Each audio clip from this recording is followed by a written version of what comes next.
대통령 정부에서 굳이 친문 강성으로 분류되지 않는 좀 더 유연한 인물이 또 박영선 후보이기도 합니다. 보수 야권, 안철수든 또 오세훈 후보가 이기는 경우에는 또 정당 지지율도 국민의힘 올라갈 수가 있고 윤석열 전 총장의 지지율도 더 올라가게 될 거예요. 이번 서울시장 보궐선거는 오서방 선거입니다. 이번 선거는 말입니다. 됩니다.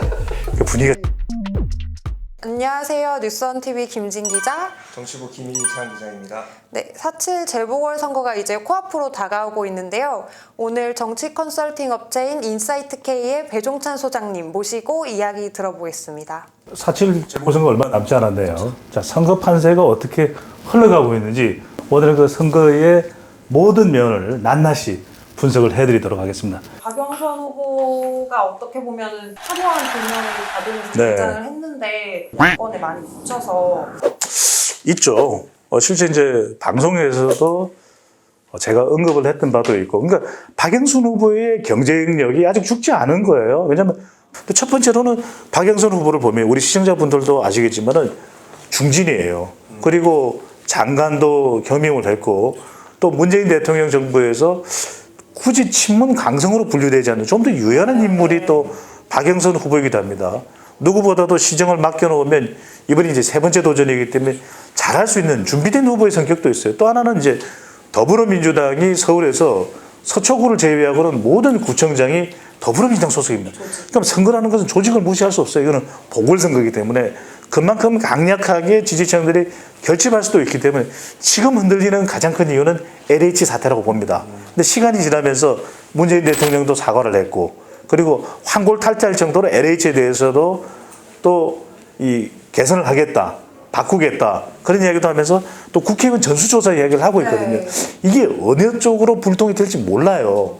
또 선거가 전개되는 과정에서 국민의힘이나 또는 이전에 또 한나라당이나 미래통합당에 소속이 됐던 의원들 중에서 부동산 투기 의혹이 이건 뭐야? 이렇게 되는 순간 또 유권자들의 시선이 달라질 수가 있거든요. 지금 결과적으로는 이번 선거가 부동산 선거가 되고 있는 건 사실이잖아요. 그래서 부동산 이슈가 끝까지 따라다닐 것이다. 왜냐하면 대선까지도 따라다닐 겁니다. 왜? 결국 선거는 판을 바꿀 때는 좀 파격적이에요. 네. 근데 파격이라는 건 뭐냐? 설마 박영선 후보가 이런 정책을 낼 줄이야. 이게 영향을 미쳐요.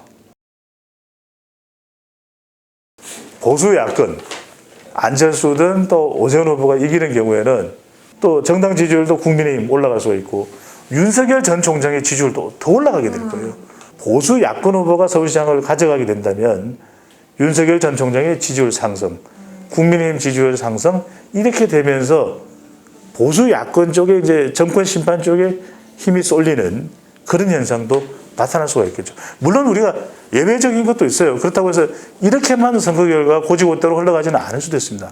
가령 이제 서울시장 보궐선거에서 여당이 패배하는 경우 오히려 지지층들, 여당이나 대통령 지지층들 더 위기인식을 할 수가 있거든요. 이거 우리 정권 교체당하는 거 아니냐? 이렇게 된다면 오히려 좀 더 강력하게 결집하는 이런 상황이 연출될 수 있고 윤 전 총장을 이길 수 있는 후보는 누구냐? 기존에 이재명 지사가 가지고 있는 확장성이 있잖아요. 더불어민주당 지지층 외에도 중도층이나 오히려 고향인 영남, TK까지 지지율을 더 넓힐 수 있는 사람, 충청권까지 심지어는 또 호남의 전략적 선택을 또 받을 수도 있을 수도 있기 때문에 그렇게 되면 이재명 지사 쪽으로 더 결집되는 그런 현상도 볼 수가 있겠죠. 근데 이번 선거는 무슨 선거냐? 이 세 글자만 기억하십시오. 이번 서울시장 보궐선거는 오서방 선거입니다. 김일장 기자님 오서방 아세요? 오서방은 예전에 그 오재미라고 하는 배우가 있었는데 왜 오서방이냐? 40대는 더불어민주당을 지지해요. 60대 이상은 보수 야권. 그러면 결국 이번 선거 누가 결정합니까? 50대가 결정하는 거예요. 종합부동산세 내는 사람 누구예요? 50대가 내요. 그 다음에 또 하나는 뭐냐면 서방. 이거는 서쪽 방향. 이번 서울시장 선거는요. 서쪽 하늘에 달려있어요. 특히 서남권. 서남권이 어디냐면 강서, 양천. 자, 이 시 경계를 넘어서게 되면 어디입니까? 광명과 시흥이에요. 그래서 이 부동산 여파가 결정적 영향을 미치잖아요. 4차 재난지원금의 효과는 제한적으로 봐야 될 것 같아요. 우리가 1차 재난지원금은 미처 겪어보지 못했던 거기 때문에 아니 우리 뭐 아무것도 안 했는데 돈이 들어와 있네 신용카드 그렇죠 5인 이상 가족들에게 뭐 100만 원 이러면서 그때 막 식당을 막 갔어요. 평소에는 밥 한 끼 안 사던 사람이 오늘 오늘 한우 먹자 이러면서 그죠. 그리고 후회하고 뭐 이런 그런 상황이 전개가 될 정도로 1차 재난지원금의 파급 효과는 상당히 컸었다고 봐요. 근데 이제 점점 시간이 지나다 보면 어떠지? 이게 재난지원금만으로 해결이 안 되잖아요.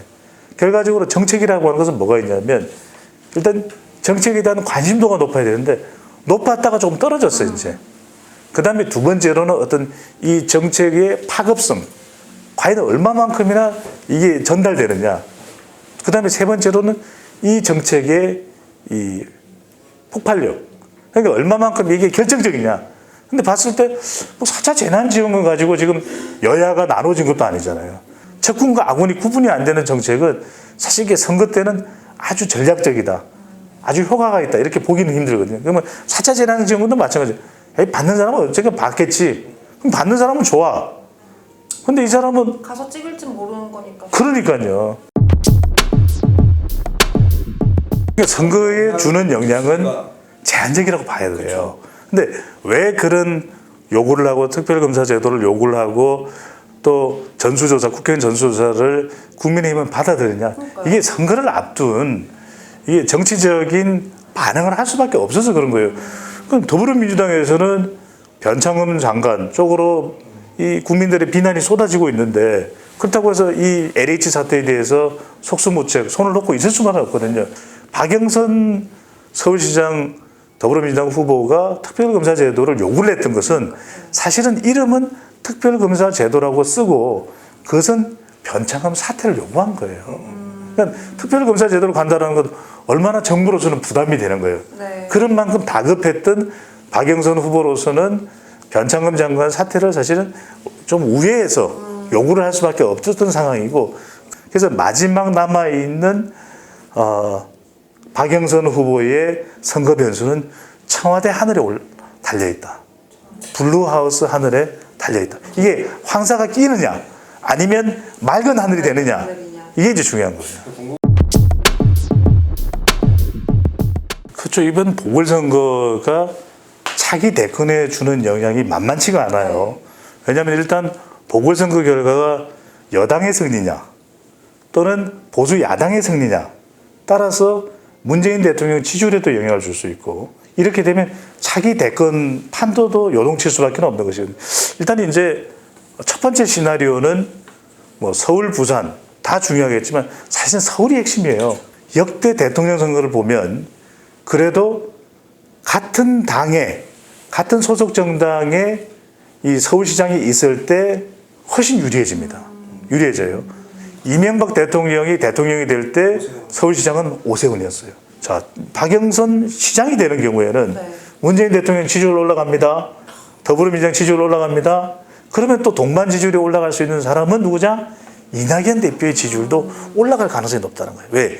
이번 선거에 그래도 결과에 더 많은 영향을 받는 사람이 이낙연 전 대표이고 본인은 또 취업구가 또 서울에 있잖아요. 종로에 있잖아요. 그러다 보니까 이낙연 대표가 웃는 건 잘 못 봤는데 좀 크게 웃으려나요? 하하하하. 이낙연 대표에는 이제 볕들날이 되는 거죠. 근데 이재명 지사는 이런 게 있어요.